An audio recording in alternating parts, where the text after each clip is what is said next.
Suje mu izina rya Yesu Kristo nshuti yanjye ukurikiye ijambo ry'Imana turi kumwe. Imana igumugisha kandi kwishimire muri amasaha nkangaya. Nongeye gushimira Imana yagiye kumakanya kugira ngo tuganire ijambo ry'Imana. Imana yacu ni nziza kandi ishobora byose. Waye kaze wofunguye video. Imana igumugisha cyane kuko umutima wawe ni mwiza cyane kuko ukunda ijambo ry'Imana. Harimo benshi bishimiye ibindi bintu ariko wowe wishimiye kumva ijambo ry'Imana kandi wishimiye kumva ikiri gucishe kuri gihe. Imana igumugisha cyane.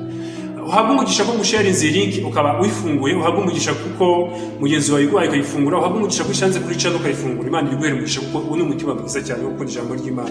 Reka dusome amagambo turi buze gusanga, ntabwo turi butindi umunsi cyane, turimo turaprofita igihe ndabona n'ikirere kirimo gimpindukana mu kanya imvura yabiguye.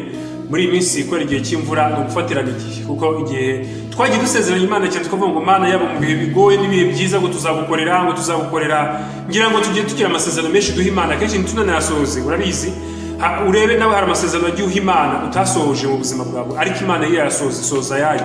Rero natwe tuba dukwiye gukora ibyo twasezeranye ko tuzakora tukabikora ku gihe cyoroheje n'igihe kigoye. Nuko reka dusome. Umwami ahindukira Daniyeli wahimbwe Belshazari aramubaza ati, mbega urambwira inzozi neretswe nicyo zisobanuye? Icyo nicyo umwami yabajije Daniyeli ngo mbega urambwira inzozi neretswe nicyo zisobanuye? Magambo agoye cyane, magambo akomeye. Daniyeli asubiza umwami ati, ibihishwe umwami yasobanuzaga nta munyabwenge wabasha kubimenyesha, cyangwa umwami cyangwa umupfumu cyangwa abakonikoni cyangwa abacunnyi, ariko mu ijuru hari Imana ishura ibihishwe, kandi niyo yeretse umwami Nebukadinezari ibizaba mu bihe bizaza. Haleluya. Ayo ni amagambo umugabo bita Daniyeli wari waravuye mu banyagano b'Abayuda ajyanwa i Babuloni, ari umunyagano, ari umusore. Arangije ageze i Babuloni, umwami arota inzozi gusobanurira munanira. Umwami aragorana avuga ngo ndashaka umuntu umbwira inzozi narose kandi akambwira nicyo zisobanuye.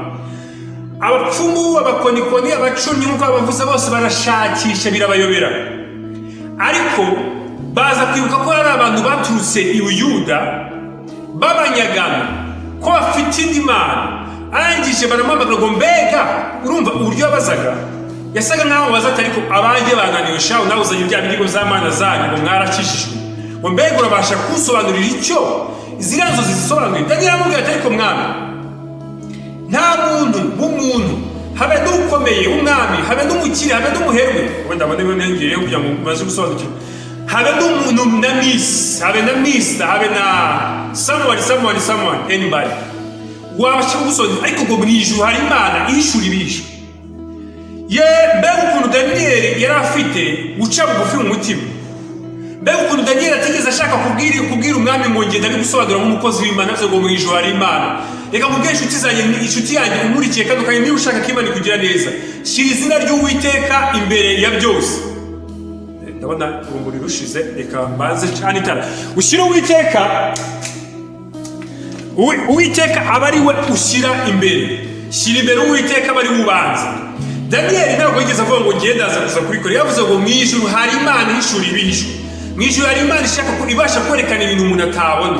Nshuti yanjye, ngira ngo mubwire ngo nawe ubwawe ushobora kuba warigeze ubona Imana ihishura ibihishwe mu buzima bwawe, ariko nagira ngo umunsi Imana yahishura ibihishwe ku buzima bw'undi muntu iciye muri wowe, umunsi Imana yakoze ibitangaza ku buzima bw'undi muntu iciye muri wowe, jya uhesha Imana agaciro, uhesha Imana icyubahiro, kuko Imana yavuze ngo ntabwo nzigera mpa umuntu icyubahiro cyanjye, nzabaha amafaranga, nzabaha ibyo mushaka byose. Ndakubwira ngo uyu mwaka ndagira ngo ushyire Imana imbere mu byo ukoze byose.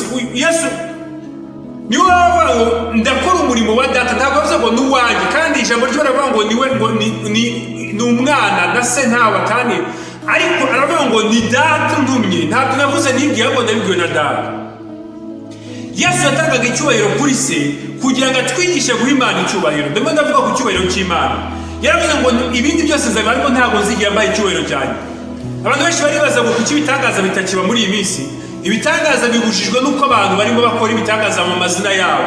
Yesu yaravuze ngo icyo muzasaba data, haleluya, mu izina ryanjye cyose muzagihabwa, ariko twese dusiga dusaba data mu mazina yacu. Tukahora twivuga ibigwi, tuvuga ibyo dushoboye n'ibyo dukora, ariko nubwo bwose twabishobora tujye twibuka yuko mu ijuru hari Imana dukoresha ibyo ngibyo. Mushuti yanjye, niba ujya ku kazi ugakorera amafaranga menshi ukabona ko hari abandi bantu batinjiza amafaranga wowe yinjiza, jya umenye ko mu ijuru hari Imana iguha kubona amafaranga atari wowe uyiha. Ntuzajya ubona umuntu akitaba Imana agasiga imfubyi, jya wibuka ko mu ijuru hari Imana igoye kuramba, umenye ba bana usize kuko abo nabo ni nk'abawe, wenda nibo bagakwiye kuba bagiye imbere. Menye ngo ijambo ngo mu ijuru hari Imana ishura ibishwe, mu ijuru hari Imana ikora ibyo abana badashoboye, mu ijuru hari Imana. Daniel yari umukozi w'Imana, inshuti zanjye, w'icyitegererezo dukwiye kureberaho muri iyi minsi. Dushaka icyubahiro cy'abakozi b'Imana, dushaka kubaho no gukundwa cyane, ariko ijambo ry'Imana rivuga ngo ineza y'umuntu niyo imutera gukundwa. Kora ibyiza, korera Imana mu buryo bwiza, kandi iyo uvuze gukorera Imana urihita uvuga ati hari igihe umuntu yigisha ijambo ry'Imana yaryigisha ngo ni kanaka reba, ni wowe reba, uri umukozi w'Imana, uri umwana w'Imana, kuko umurimo wose ukora wose ukorera kuri iyi si wose uzaza mu rubanza.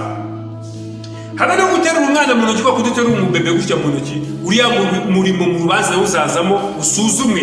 Imana yereka ibyo wakoze bikoranye urukundo. Jya uvuga ngo mu ijuru hari Imana yatumye mba mwiza, mu ijuru hari Imana yatumye ngira umugabo abandi bakababura, mu ijuru hari Imana yatumye urugo rwanjye ruhamya abandi bikaba rwarasenye, mu ijuru hari Imana itumye rwarasenyutse ariko nkaba nihanganye, mu ijuru hari Imana itumye njyewe ndi gukora ibingibi bigakunda ariko abandi bakaba bakora bidakunda, abakonikoni, abacuri, buri muntu wese n'imbaraga ze zose, abadoktori bafite doktora, abadogiteri, byari byanze, ariko bahamagara Daniel w'umunyagano. Umva umuntu wanyazwe waje ajya gurugego, umuntu udafite agaciro nicyo bisobanura, ariko Imana ihesha agaciro kuri ako kanya. Hepfo gato bavuga ukuntu yamaze gusobanura izo nzozi, umwami akavuga ngo wamwambike umudari w'izahabu, abate ibyo bidari yawe yijyana. Hanyuma aravuga ngo njyewe simbishura ibihishwe kuko sindi Imana, njyewe simbasha kuvuga umugambi w'Imana, ariko mu ijuru hari Imana ibasha gukora ibyo ntashobora, kandi iyo Mana ni nayo yakweretse. Reba rero kugira ngo umenye ko ari Imana, ndakubwira iby'Imana yakweretse kuko niyo igiye kubimpa, nindangiza nkubwire n'icyo bisobanuye kugira ngo umenye ko mu ijuru hari Imana. Umugabo bita Eliya, abantu baje kumufata igihe Ahabu yamushakaga, yarafuze ijuru imyaka 3 n'amezi 6 arifuze kubwo kugira ngo Imana yaga icyubahiro. Barazana ngo umuntu w'Imana, ngo umwami aravuze ngo ngwino aragushaka, ngo niba ndi umuntu w'Imana. Uri kubyumva neza? Agaciro si umuntu, agaciro ni Imana. Niba ndi umuntu w'Imana, umuro n'uve mu ijuru batwika kugira ngo mubone Imana. Urabatwika bamwe, abakabiri baraza barati, abagatatu baba babonye Imana. Umutwaye wa gatatu araza apfukama imbere y'umuntu w'Imana ati ndagugire umugisha muntu w'Imana, wemere uze tujyane.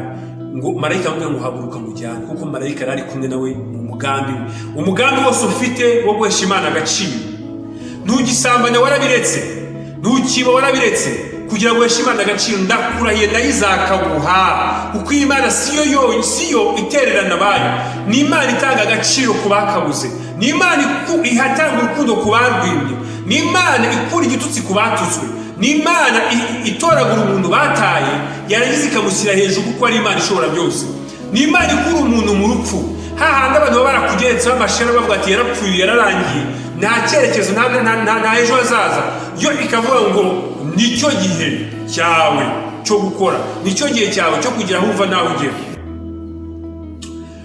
Mu ijuru hari Imana ibasha gutuma umwana yiga agatsinda, mu ijuru hari Imana ibasha gutuma umuntu atwita akabyara yari ingumba, mu ijuru hari Imana ibasha kuvuga umuntu wishyize hejuru ikamumanura hasi hahandi ku mukungugu agasaba uwo yiba.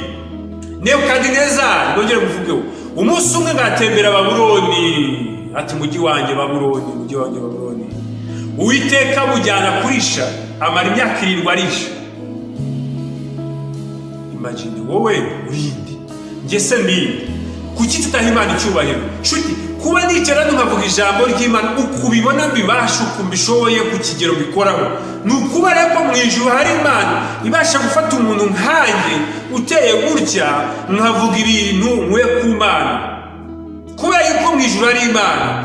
Mu ijuru hari Imana ifata wa muntu uzi ikamukoresha biryo uzi, ubona ko ari ibintu bihambaye, ariko si uhambaye, hahambaye Imana. Uyu mwaka wa 2021 menya Imana yawe abariho agaciro, niyo azajya hajya ikintu kikakubaza ngo ese ibi ngibi aho urahareba uzajya ikibwira uti mu ijuru hari Imana ibasha kuntambutsa aho ngaho witambitse. aba umuntu aba ikintu abe Satani jya umubwira ngo mu ijuru hari Imana. Ntabwo turanga kugira ngo tubwire Imana ibibazo, turanga kugira ngo tubwire ibibazo Imana, tubwire ibibazo bimenye Imana nabyo tubibwirize. Igakubwiriza ibibazo byawe, igakubwira ibibazo byawe ngo mu ijuru hari Imana. Nubona umuntu mwubakanye aje arakaye atishimye, dayimoni izamute ubwire dayimoni ngo mu ijuru hari Imana yamuje n'uyu mugabo, mu ijuru hari Imana yamuje n'uyu mugore, mu ijuru hari Imana yamuje yamuhaye kubyara umwana, ubona umwana yakunaniye yagiye mu biyobyabwenge n'ibindi bintu bidafite umumaro, ujye ubibwira ngo mu ijuru hari Imana yamaye kubyara, reka uyu mwana wanjye umurekure Satani. Ijambo ry'Imana rivuga ngo muhunge mwirukane Satani n'abazabahunga, ngo nimwegera Imana ndayizabegera. Akazi ni akawe ko guhesha Imana agaciro, nta kindi tubereho. Yesu yavuze ngo uzampamiriza imbere y'abantu nanjye nzamuhamiriza imbere ya Data, ngo n'uzamuhakanira imbere y'abantu nanjye nzamuhakana imbere ya Data. Abantu ntabwo bashaka kumva ukuri, nicyo kibazo. Bashaka ko tubabwira ngo it's grace and the grace and the grace, whatever you do you are in grace. Ubuntu ntabwo ari ubuntu bwo gupfusa. Pawulo avuga ngo ese dukora ibyaha kugira ngo umuntu busage, ese twivuge ibyo dushaka kugira ngo umuntu busage, ese dusuzugura Imana kugira ngo umuntu busage, ahubwo ibyo dukora byose tubikora kugira ngo duheshe Imana agaciro, kuko yatukuye mu bise by'amaraso y'Umwami wacu Yesu Kristo. Yabwiye Yeremiya ngo ndakumenye ntarakure mutarabona y'impuzi. Wasabwe ku buryo butateganyijwe, ariko ku Mana ntabwo bwari bwateganyijwe kuri mama na papa, ariko ku Mana bwari bwateganyijwe. waba warugeze ahantu ugera nk'upfa bakabona uragarutse bakavuga ngo uri muzuka, wazutse kubera Imana, kuko ni Imana yica ikanakiza. Nshuti yanjye, ndagira ngo ugire Imana icyizere muri aya masaha kandi weshe Imana icyubahiro.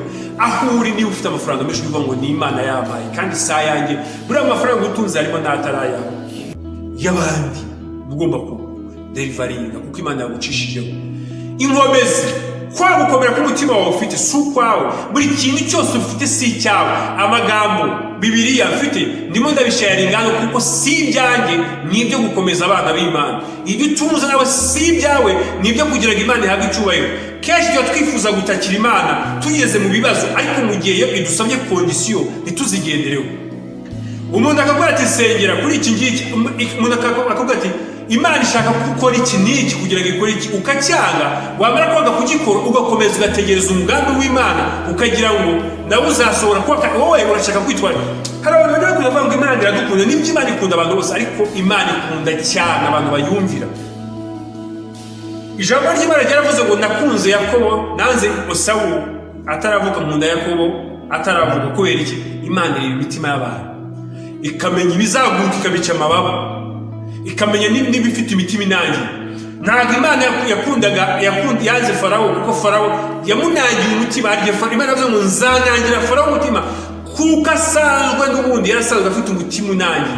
Imana yuririra ku cyuri cyo ikagukoresha muri urwo, kuko Imana ntushobora kubipfira ubusa.